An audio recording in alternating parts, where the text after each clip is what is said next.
Hello ladies and gentlemen. Ugh, god that was too professional, but it's scripted here, so anyway, welcome to my Rise of Mordor faction overview for the Elves of Imladris. I'll be going over all the campaign and multiplayer as well as the battle statistics previews given to us by the Rise of Mordor forums. A detailed and easy timeline is in the description below. Note, this mod is still a work in progress, and this faction itself has not been finished.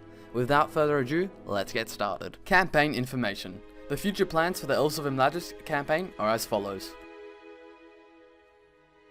The unique faction will have a starting difficulty of Legendary and may even be the hardest playable faction in the whole of the campaign. Some special campaign features are as follows. Restoration of Hope. This is a faction-wide trait that shall prohibit the faction of Imladris from any recruitment, besides mercenaries, until a quest, Hope is Restored, has been completed, and the elves begin to return to Middle-earth. This quest's main summarized focus is to culminate in the recapture of the lost kingdom of Eregion. After its conquest, Imladris shall be able to recruit as normal and shall return to Middle-earth with hope in their hearts and vengeance in their swords. The Elves of Imladris unsurprisingly start with one faction region and are bordered by several big enemies. Repelling many goblin raids will be more than a task for a small but faithful ruler. This adds to the difficulty factor of the faction. The Imladrian roster. Yeah? Alright, let's call it that. The Imladrian roster, both campaign and multiplayer, shall be lacking in a sturdy line infantry until higher tiers. This is due to their diminishing state in Middle-earth. Imladris will however rely on super unique and powerful hero units supported by skilled guerrilla fighters. Race traits. Firstborn. Being the eldest and most powerful beings in Arda, the elves do not suffer attrition or penalties from squalor. Immune to attrition, immune to squalor, and civil revolt. Faster movement, speed on campaign and battle maps. Light of the Valinor. As the shadow grows, many of the elves return to Aman to live their lives endless with their valor in the undying lands. This both draws many away who would otherwise fight under your banner, but also fills those who remain with an even greater hatred of the darkness. Minus 2% to population growth, increased building costs and time, battle morale bonus against all orc factions. Faction traits. Fire of the Eladri. Unbreakable morale against orc factions, however cannot make peace with these factions ever. Inability to recruit until hope is restored. Besides its many roadblocks, however, the team hopes to have Imladris be one of the most immersive and lore-saturated factions. Now heading over to multiplayer. As mentioned earlier, the Imladris roster will nearly completely lack a good infantry, which shall make it very difficult to play on open fields. However, its strength lies in its mighty elite units and superior archers that shall make Imladris a force to be reckoned with, in both sieges and ambushes. The unit roster has been significantly updated to have a wider variety of units to balance the multiplayer arena of Middle-earth. Moving on to the roster for both MP and campaign, we'll delve a little into the lore and quality of the units. Note, a faction lore saturated description of the Elves of Imladris is available in the description. The Spears of Imladris. These swift and agile warriors can be a terror to both cavalry and footmen alike, for the spear is a sacred and ancient weapon of the Noldor. It is carried by elves of great skill. For this precious weapon was wielded also by their High King Gil-galad. And so, in these brave warriors, though it be long broken, yet lives on the spirit of Airgloss. Long may it dismay the spawn of Morgoth.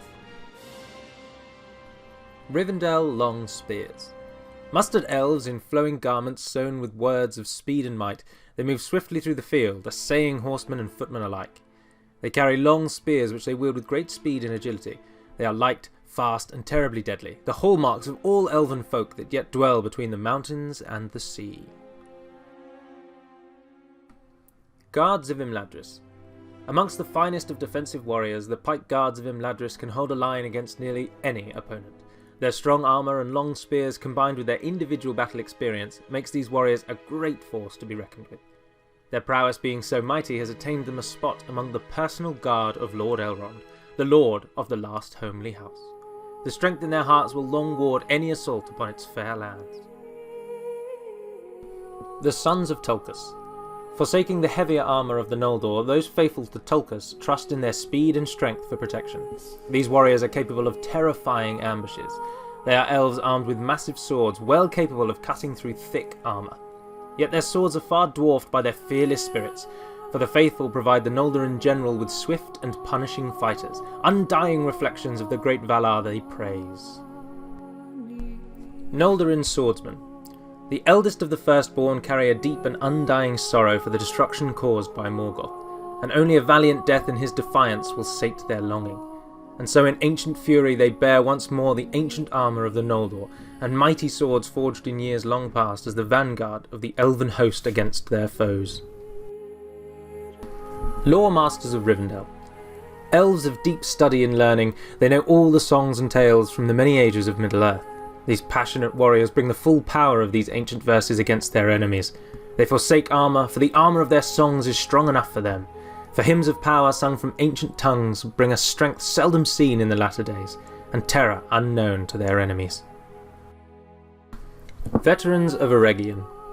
Masterful and ancient smiths of the Noldor, joining the battle with all their timeless skill, bringing legendary armour and crushing hammers. Rivendell Light Archers. Arrows shot by elves seldom miss their target, for the eyes of elves see many things that the eyes of men cannot, including the links within chainmail. Even levied elves can bring enormous accuracy to the field, with their keen longbows and far-seeing eyes, and the fact that these elves lack armour only increases their ability to aim. Rangers of the Hidden Valley. Ever watching patrols of Eriador, the rangers of the elves are always ready to bring a swift and unseen death to unwelcome guests in their lands. They use only what armour they need for short melee combat, for they trust mainly in their skills with the bow to rout the enemy. For truly, what foe will stand against barrages of unseen arrows flying from the trees, shot by the best marksmen left on Middle-earth? Warriors of Imladris. Far-sighted and keen elven warriors who wield both bow and sword with equal ability. They are well armoured and trained, a vital part of the elven host, who are accustomed to warfare in the north, taking to the field when the scourge of Angmar threatens their lands. Noldorin Archers. The archers of the Noldor are nigh indomitable. Their excellent armour, accompanied by their amazing skill with the bow, enables these ancient warriors to overcome nearly any foe at range. These expert archers, however, are also no strangers to the sword, and when out of ammo they will more than happily take to the front lines with their other Noldorin companions. Riders of the Realm. Swift and agile riders of the realm of Imladris, they bear no armour save for their rich and heralded cloaks. They ride the swiftest steeds with ferocious haste, bearing down upon their foes with their keen lances. Noldorin Horsemen. The elves share a special bond with horses, for theirs are the swiftest and most loyal. Armed in the light but ornate armour of the Noldor and bearing a mighty lance, rider and steed fight together as they trample underfoot the enemies of the Noldor. Lords of the Golden Flower. Once strong sons of mighty elven lords who fell in defence of the hidden city of Gondolin, now sent back, tenfold the terrible and mighty in wrath and power, a light blazing in the midst of shadows.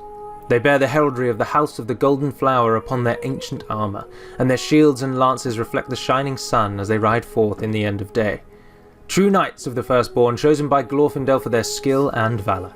With the light of Elbereth within their hearts, these men would follow their captain even to the tower of Barad-dûr itself.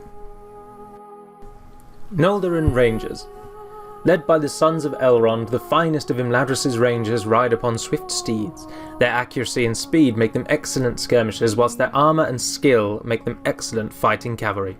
These two skills combined with the power of the elves makes these warriors an excellent, well-rounded company of soldiers.